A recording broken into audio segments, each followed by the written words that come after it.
más bonita y más buena gente, que no queremos tener trabajo, sino el mejor trabajo. Nunca estamos conformes con nosotros. Y lo bonito de esta canción es que empieza a hablar también acerca que el Señor sea nuestra luz, que a los pies de nuestro camino. Y eso era exactamente lo que estábamos hablando la semana pasada. Cómo ser luz y ser una guía para el resto de las personas y ser utilizados para el Señor.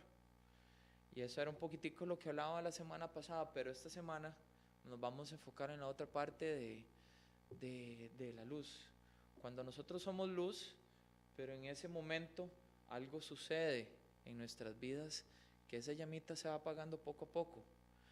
Cuando los problemas de la vida, cuando no nos conformamos con lo que tenemos, empiezan en nuestra vida a pegarnos, a chocarnos, a tal punto que esa luz empieza a apagar y ya dejamos de ser luz y dejamos de ser guía para otros.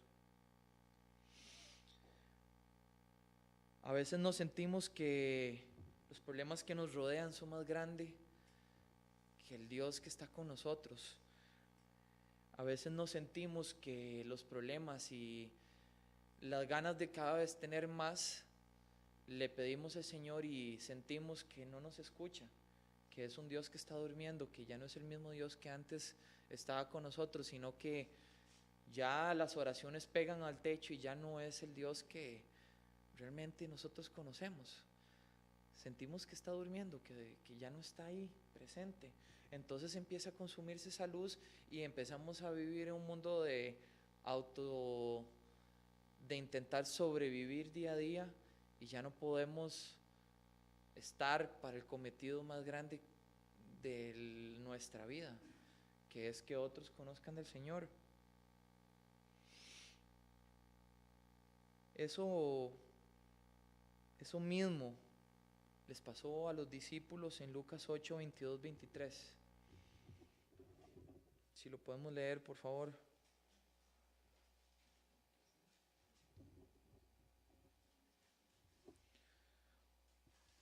Dice así, lo voy a leer yo entonces, porque nadie tiene micrófono. Sí, Señor. Jesús calma la tormenta, es el título de estos versículos. Un día subió Jesús con sus discípulos a una barca. Crucemos al otro lado del lago, les dijo. Así que partieron y mientras navegaban, él se durmió. Entonces se desató una tormenta sobre el lago, de modo que la barca comenzó a inundarse y corrían gran peligro. Primero que nada, yo quisiera hacer aquí un paréntesis de toda esta prédica, y hay algo muy interesante que vi con estos dos versículos que acabamos de leer. Me pareció muy bonito la parte que dice, entonces crucemos al otro lado, le dijo, así que partieron y mientras navegaban, él se durmió. Está hablando de Jesús que se durmió. Me parece interesante y me parece chivísima esta parte, porque empieza a rescatar la parte humana de un Dios que estuvo aquí en la tierra.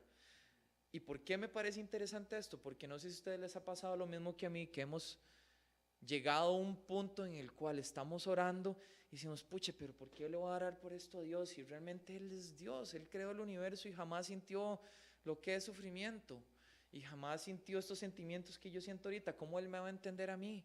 Pero aquí en esta parte nos dice que realmente Él durmió, y vamos a desglosar el por qué está durmiendo Jesús.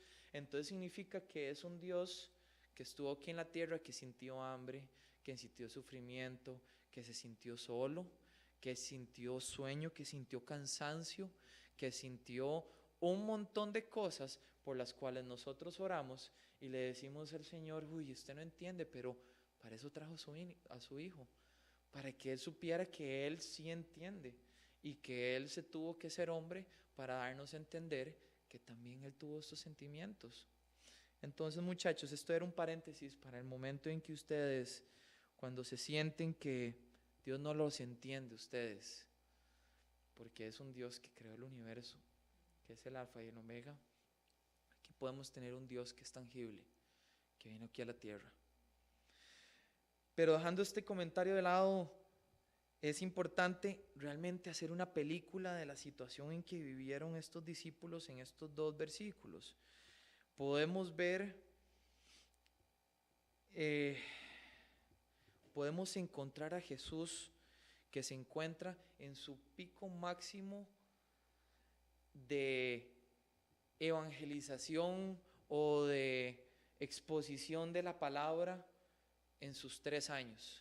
Podemos encontrar que aquí en estos versículos es donde Jesús se encuentra predicando la palabra de pueblo en pueblo, empieza a hacer milagros, empieza a enseñarles a la gente cosas desconocidas que antes no sabían, y este momento él se encuentra él se ganó el Oscar en su máximo esplendor.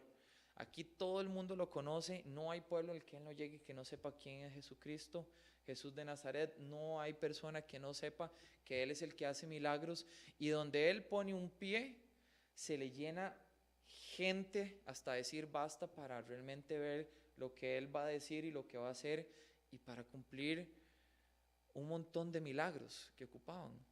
Entonces podemos ver que es un Jesús que en estos 3 años está en su pico y no tiene tiempo de descansar. Entonces ve cuando prefiere, en vez de darle la vuelta al mar de Galilea, cruzar el mar de Galilea, y le dice a sus discípulos que lo lleven a punto B para poder continuar él con su misión, pero le da chance de descansar.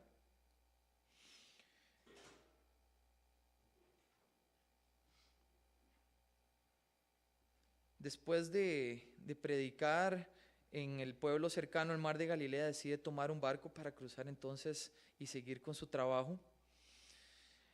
Lo interesante de este mar, para darnos entendimiento de la película de estos versículos, y porque ahorita le vamos a dar continuidad a este versículo, es que este mar realmente es un lago de agua dulce. Este mar es una cuenca que está situada entre montañas, entre una fila de montañas, y que de norte a sur tiene una distancia de 21 kilómetros y de este a oeste tiene una distancia de 13 kilómetros. O sea, era una remada de madre que le tocaban los discípulos. Indiferentemente sea de 13 o 21 kilómetros, es volar remo, fijo. Es un lago gigantesco, a tal punto que es una masa de agua que le llaman mar.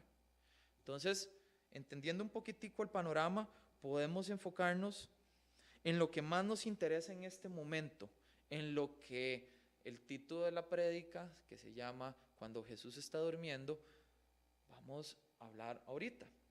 En Marcos 4:38 nos detalla el estado de Jesús. Dice: Jesús mientras tanto estaba en la popa, durmiendo sobre un cabezal. Así que los discípulos lo despertaron. Maestro, gritaron, ¿no te importa que nos ahoguemos? Aquí en Marcos, nos detalla un poco más el estado de Jesús. Nos dice que estaba en la popa y nos dice que estaba durmiendo sobre un cabezal. Investigando un poquitico, un cabezal era un sillón o un cojín o un asiento, el que utilizaban los navegantes en la parte trasera del barco y no sentarse sobre madera, para estar confortables y poder navegar el barco. Pues entonces podemos aquí visualizar a un Jesús exhausto de un día ajetreado, que agarra ese cojín, lo utiliza como almohada y se cuesta en la parte trasera del barco, que es la popa. Agarra un rinconcito, y yo no sé si ustedes en algún momento les ha pasado que están bien cansados del estudio o del trabajo o del ejercicio y caen redondos en donde sea. Imagínense aquí un señor en el cual estaba predicando en el medio del desierto. ¿Ustedes no les ha pasado que cuando están en vacaciones, que están en la playa y ese calor, que se pone unos rojos, suda, en la noche lo único que quiere es dormir? Bueno, él estaba más bien trabajando, él estaba predicando con tumultos de gente, había más estrés de por medio. Entonces él se encuentra en un estado que realmente estaba cansado. Además que él confía profundamente en sus discípulos, que 4 o 6 de sus discípulos, no me acuerdo, de profesión son pescadores de ese mismo mar, de ese mismo lago de Galilea. Entonces, Él nada más dice, pues bueno, aquí yo ya voy a descansar, le encargo todo esto a estos muchachos. Voy a intentar relajarme un poquitito para el próximo día que sigue complicado. Marcos 4:37 dice, decía que era la tormenta que las barcas, era tal la tormenta que las barcas comenzaban a inundarse. Vamos a ver si era realmente exageración de estos discípulos despertar a Jesús y decir, se están inundando las barcas. Investigando un poquitico más, este famoso mar de Galilea dice que tiene 200 metros bajo nivel del mar, está de nuevo rodeada de sobre montañas y entonces tiene una peculiaridad que pasa vientos fríos entre estas montañas y se crea un embudo en el cual llegan de manera precipitada estos vientos fríos de manera incontrolable y puede ser que un día haya sido un día cálido y a los 5 minutos se vuelva y se haga una tormenta gigantesca con mucho viento y eso hace que crean olas gigantescas, olas bien grandes para barcos pesqueros de lagos de ese momento.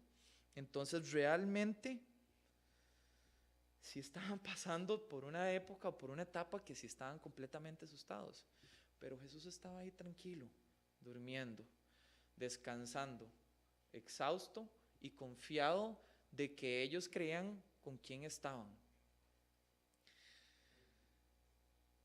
Paremos aquí esta parte de la historia.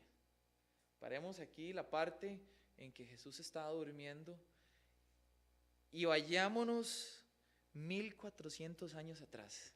Ahora sí, papá, me puse a pensar. Ahora nos vamos a ubicar en Egipto, en una población donde los judíos eran los invitados de honor en ese momento. Pero ahora, después de un rato, se encuentra un nuevo faraón.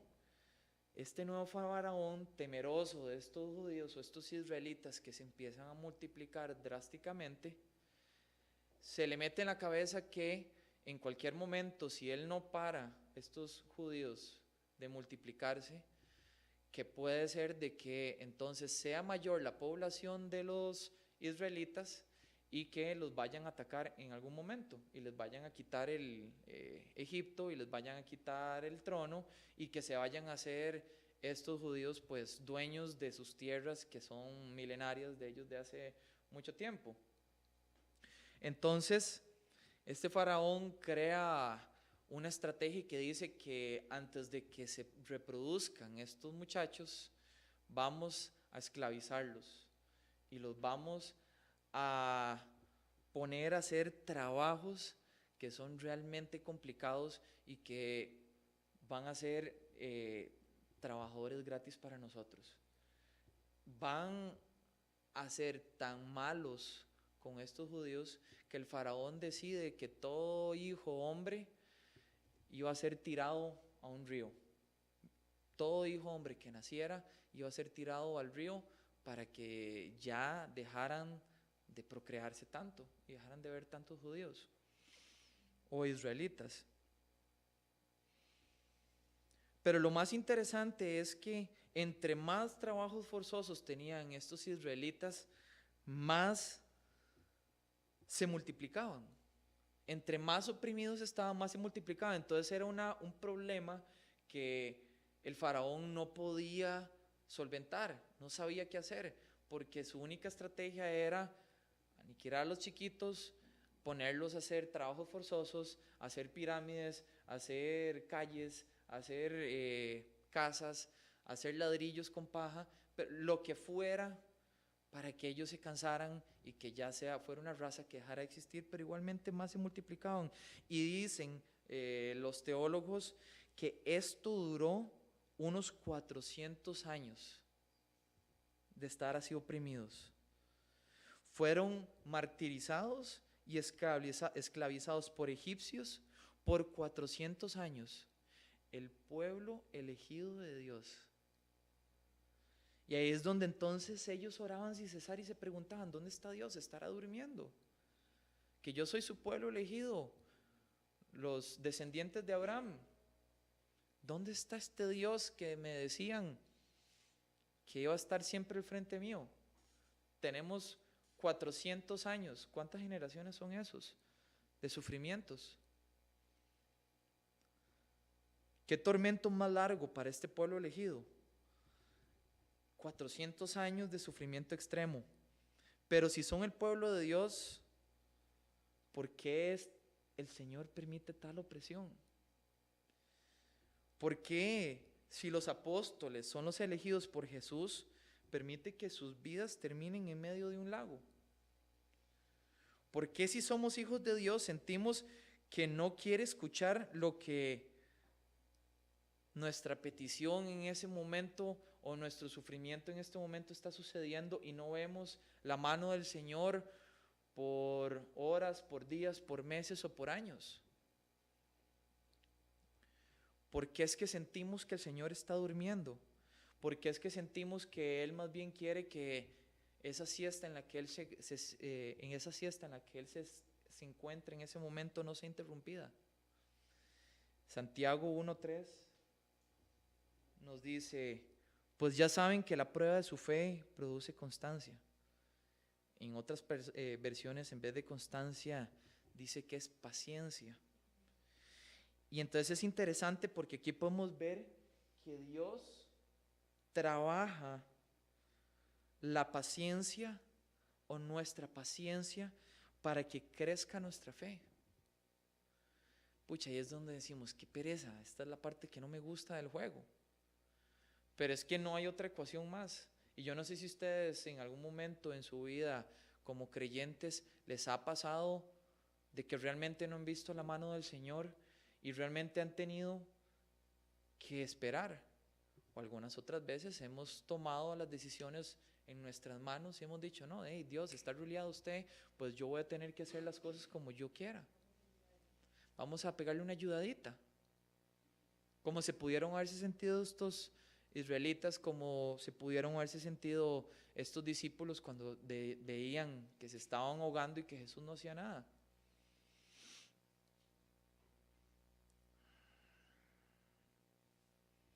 Cuando nos hemos encontrado en un estado que hemos dejado de ser luz porque nuestros problemas nos consumen a tal punto que estamos en un modo sobrevivencia, ahí es cuando tenemos que estar queditos y pacientes. Volvamos de nuevo a la segunda parte de las dos historias. Continuemos con Lucas 8, 24, 25. Dice: si los discípulos fueron a despertarlo, me imagino que lo movieron. Maestro, maestro, nos vamos a ahogar, gritaron. Él se levantó y reprendió al viento y a las olas. La tormenta se apaciguó y todo quedó tranquilo. ¿Dónde está la fe de ustedes?, les dijo a sus discípulos. Con temor y asombro, ellos decían unos a otros: ¿quién es este que manda aún a los vientos y al agua le obedecen? Pucha, qué interesante que el tiempo de Jesús no son ni 5 minutos antes ni 2 minutos después. Es el tiempo exacto de Dios. Qué interesante que la persona que estaba dormida y exhausta de hacer tantos milagros es la misma persona que se levanta y con una sola palabra los vientos cesaron y las olas cesaron y las lluvias cesaron. Ese es el Jesús y el Dios que nosotros decimos que confiamos. Es un Jesucristo que no cambia, que sigue siendo el mismo.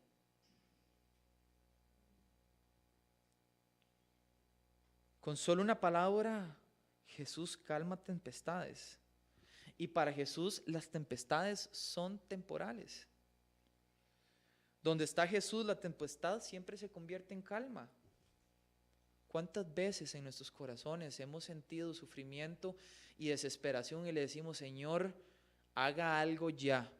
Y el problema sigue, pero algo sucede. Una vez yo escuché un testimonio de un pastor que tenía cáncer y el pastor decía que ya él realmente estaba sufriendo, ya estaba cansado de vomitar y cansado de la quimio y un montón de cosas. Su esposa igual de estarse levantando en las madrugadas y ayudarle, y que ya eran meses de meses y que él ya había dicho no puedo más. Y la cosa resulta que este señor dijo, Dios, hoy lo que quiero es dormir. Hoy lo único que deseo es que mi mujer y yo durmamos. No importa el cáncer, nada más denos ese respiro. Y dice este señor que se levantaron a las 10 de la mañana, el día siguiente, él y la esposa renovados. El cáncer sigue ahí, pero con fuerzas para que el Señor luche por ellos. Cuando viene Jesús, Él calma las tormentas de los enojos, Él calma las tormentas del dolor, del sufrimiento, de las tentaciones, de la desesperación. Ese es el Jesús por el cual estábamos nosotros cantándole ahora más temprano. Ese es el Jesús en el cual estaba sentado con sus discípulos, que después de ver, y muy inteligentes estos muchachos, la verdad, porque ellos vieron los milagros que hacía Jesús y vieron que las aguas iban a entrar en las barcas, hicieron lo que todos tenemos que hacer. Dios, por favor, ayúdeme, haga algo. Dios nos pone a propósito en situaciones en que su pueblo se debe enfrentar cara a cara con la necesidad de Él. ¿Es que tan interesante esto? Dios nos pone, es que yo lo leo porque se lo juro que yo digo, ¿en qué momento eso salió de mi boca? Dios nos pone a propósito en situaciones en que su pueblo se debe de enfrentar cara a cara con la necesidad de Él. Al final, Él siempre va a cerrar con un broche de oro, llámese una enseñanza, llámese un regaño o llámese una bendición. Él siempre va a cerrar con broche de oro, pero siempre vamos a entender de que tenemos que tener la necesidad de Él, enfrentarnos cara a cara, de saber que sin Él no podemos, porque somos nuevas personas en Cristo, a diferencia de otras personas que todavía no lo conocen. En la otra historia, cuando creíamos que Dios estaba dormido por 400 años, podemos leer en Éxodo 3, del 7 al 9, que dice, pero el Señor siguió diciendo, ciertamente he visto la opresión que sufre mi pueblo en Egipto, los he escuchado quejarse de sus capataces, y conozco bien sus penurias. Así que he descendido para librarlos del poder de los egipcios y sacarlos de ese país, para llevarlos a una tierra buena y espaciosa, tierra donde abundan la leche y la miel. Me refiero al país de los cananeos, hititas, amorreos, fereceos, heveos y jebuseos. Han llegado a mis oídos los gritos desesperados de los israelitas, y he visto también cómo oprimen los egipcios. Dios tenía un plan mayor que jamás podía caber dentro del entendimiento ni capacidad de los seres humanos. ¿Qué hubiera sucedido si se les hubiera dado esta tierra a estos israelitas así por así? Mi papá siempre decía que el que la quiere celeste, que le cueste. No sé si ustedes se han puesto a pensar que hay un montón de cosas que el Señor nos da y bendiciones que tomamos porque ya vienen por default. No se han puesto a pensar, en serio, suena demasiado pandereta lo que voy a decir, pero me impresionó un montón cuando tomaron un video de una casa que en serio el techo le caía gotas. En serio, la bendición que tenemos, un techo, sea de zinc, sea de teja, sea de bambú, sea de caña, pero tenemos un techo que cubre estas lluvias. Tenemos en serio arroz y frijoles. Es que suena demasiado pandereta lo que estoy diciendo, pero es que no vivimos en un país y no vivimos en una sociedad que en serio la canasta básica no existe. Tenemos arroz y frijoles siempre y tenemos para más.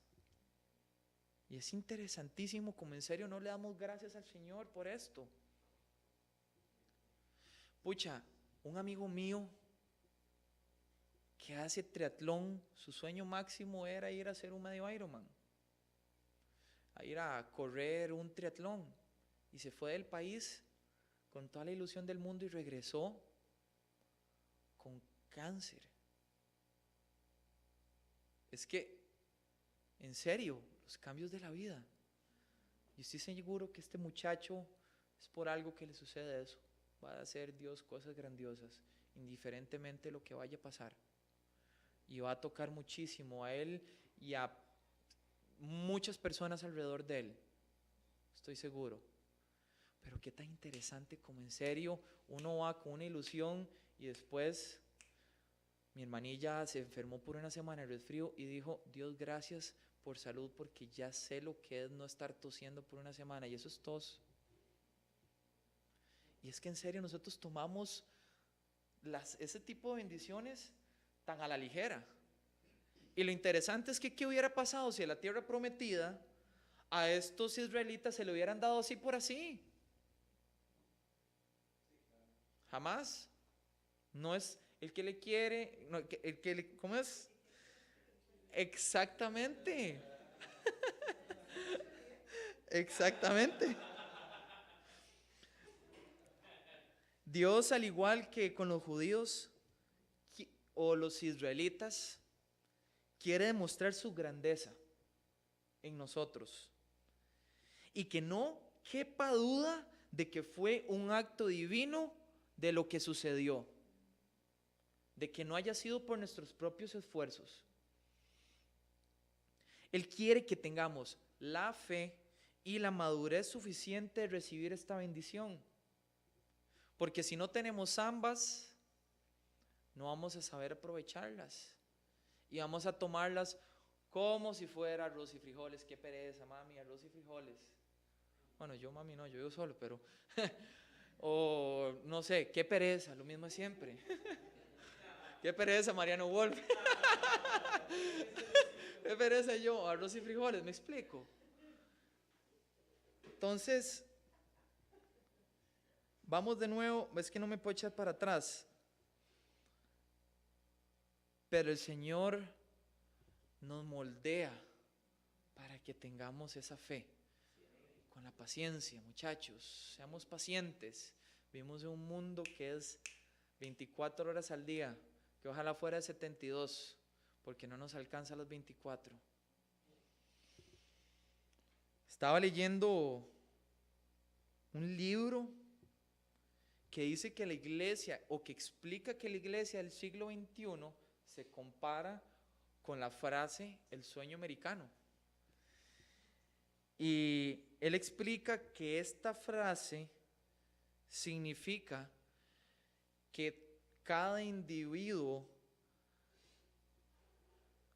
si explota sus cualidades innatas al máximo, va a poder ser una persona sobresaliente y va a poder cumplir los deseos de su corazón. ¿A qué me refiero con esto? Que si usted es una persona que habla mucho y que no le da pena hablar y que es movida y que es chispa, hágase vendedor. Entonces, si usted se hace vendedor bajo sus propios medios, entonces usted empieza a ver que hay frutos en su vida y que hay plata y que se puede comprar la casa, que puede tener la esposa que usted quiere, que puede tener el carro que usted desea. Ese es el famoso sueño americano. ¿Y por qué es que este escritor compara el sueño americano con la iglesia del siglo XXI? Lo peligroso de creer esta suposición es que el recurso más valioso de nosotros es nuestra propia habilidad. Y eso nos pasa a nosotros demasiado también como cristianos, porque estamos envueltos en un Baywatch. Y es que digo Baywatch porque de eso fue la primera serie que entró cuando uno era adolescente y llegó a China y a todo lado. Entonces todo el mundo tiene esa percepción de ese sueño americano de ir a perseguir y vaya, persiga por usted mismo los logros. El sueño americano premia a lo que la gente puede lograr cuando cree y confía en uno mismo. Jesús, vea qué tan fuerte, porque Jesús por otra parte nos llama a morir a nosotros mismos y creer en Dios y confiar en su poder. Entonces tenemos que realmente apartarnos de lo que la sociedad nos está dictando, ese sueño americano. Nos tenemos que apartar completamente y dejar que el Señor actúe en nosotros. Y es que ni siquiera es permitir que el Señor actúe en nosotros, porque si no van a ser 400 años más 40, como les pasó a este pueblo. Porque ya le entregamos nuestra alma al Señor, ya no hay vuelta atrás. Y no es que sea algo malo, es algo bueno. Pero la cosa se complica porque sentimos que el Señor está durmiendo, cuando realmente lo que Él está haciendo es fortaleciendo nuestra fe. ¿Y qué es, ustedes, amigos, lo que en este momento en cada sus cabezas se pueden sentir ese ejemplo en ustedes? Analicen, piensen qué es cada uno de las situaciones que están viviendo hoy día. ¿Qué será esa situación que ustedes sientan que son 400 años? O que Jesús está en la popa durmiendo y que la tormenta está entrando y que no para de llover y no para de entrar agua. ¿Qué es esa frustración en la que sienten ustedes ahorita? Que dicen, tengo que tomar las riendas del asunto, porque yo puedo, porque yo tengo esas fortalezas, porque a mí me enseñaron a ser independiente, porque mi tata desde carajillo me enseñó a ser hombre y a trabajar. ¿Me explico? ¿Qué es lo que ustedes ahorita le están pasando por la cabeza?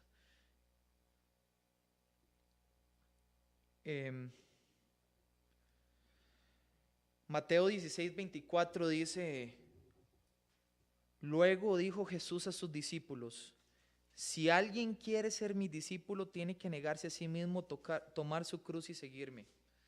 Esto, vieras que ya tengo casi, y es por, en serio, diosidad, de que lo he puesto varias veces, y siento que es súper fuerte porque en serio, aquí lo que está diciendo es no ser hijo de Él, no está diciendo no ser el mae que llega y va a todos los conciertos de Jesús Adrián Romero cantar y prender una candelita, o el que va ahí a sentarse. Aquí el Señor está diciendo, si alguien quiere ser mi discípulo, o sea, si alguien quiere ser como Pedro, como Juan, si alguien quiere ser mi discípulo, tiene que negarse a sí mismo, tomar su cruz y seguirme. O sea, muchachos, tenemos que ser esos salmones que van contracorriente, que vamos río arriba. Si eso es a lo que anhelamos ser, Dios nos va a querer de cualquier manera. Dios nos enfrenta con nuestra incapacidad para lograr cualquier cosa de valor separados de Él. Cualquier cosa de valor que nosotros, o cualquier cosa que nosotros valoremos, Él nos demuestra que somos incapaces de hacerlo separados de Él. Punto. Cuando ya somos nuevas criaturas del Señor, eso es lo que sucede. En Juan 15:5 nos reafirma esto diciendo, yo soy la vid y ustedes son las ramas. El que permanece a mí, yo con él, dará mucho fruto. Separados de mí, no pueden ustedes hacer nada. Qué tan interesante, en serio, cómo hemos, y yo soy uno de ellos, que cuando yo veo que el Señor está durmiendo en la popa, digo, yo tengo que hacerlo yo tengo que ver cómo hago yo para despertar este negocio, para despertar esto, para buscar a alguien, para despertar esta iglesia, para que crezca esta iglesia, para que crezca el negocio, para encontrar una pareja. Tengo que ser yo, sueño americano, yo puedo, para comprarme este carro, para pagarme este viaje, para trabajarle a Dios, hasta para eso. Uno ni siquiera le consulta al Señor, uno ya nada más ve, ay, pobrecitos, esos chiquitos en la calle, voy a decidir ir a ayudar. Son 5 minutos y después se huevo porque no le gustan los chiquitos que huelen mal. En vez de haberle consultado al Señor, Señor, ¿qué es lo que usted quiere que yo haga? Vaya y trabaje con gente alcohólica en la calle. Ok, si eso es lo mío. Pero si uno empieza por sus propios esfuerzos para caerle bien al Señor o porque su corazón le toca, ahí es donde vemos las frustraciones. Ahí es donde vemos en serio cuando el Señor dice, suave, hold your horses, espérese un segundo. Vamos, lo primero es a trabajar en su paciencia para moldear esa fe. Vamos a cerrar con estas dos observaciones. Mientras que el objetivo del sueño americano es engrandecernos, el objetivo del Evangelio es engrandecer a Dios. Acá podemos dividirlo en dos situaciones. La primera, somos aquellos de los que nos creemos que estamos en el sueño americano y que si Dios no actúa rápido, pues entonces yo lo voy a hacer por Él. Punto. O los que nos dimos cuenta que Jesús es nuestra vid, que creemos que Jesús es nuestra vid y estamos esperando al Señor que haga algo, pero sentimos que Él se encuentra dormido. Y realmente nos deprimimos y permitimos que eso nos afecte y ya dejamos de ser lo que se conversó en la prédica pasada, de ser luz. Dejamos de ser aquellos para los que vinimos a este planeta, para que el Señor nos utilizara, para que otros también conocieran de Él. Y es un problema muy grande, porque no somos muchos en este juego. Y realmente, por más fatalista que suene, a mí me encantaría en serio que el Señor viniera pronto. Y si no nos ponemos las pilas, pues va a ser dentro de varios ratillo. Quiero terminar, muchachos, con Éxodo 3:14. Dice, si quieres apaga las luces. Éxodo 3:14 dice, yo soy el que soy, respondió Dios a Moisés. Y esto es lo que tienen que decirles a los israelitas. Yo soy, me ha enviado a ustedes. Y hoy, amigos, yo les digo a ustedes que Dios no cambia ni se transforma. Él sigue siendo el mismo. Él nos dice, yo soy. No se desesperen, porque va a llegar.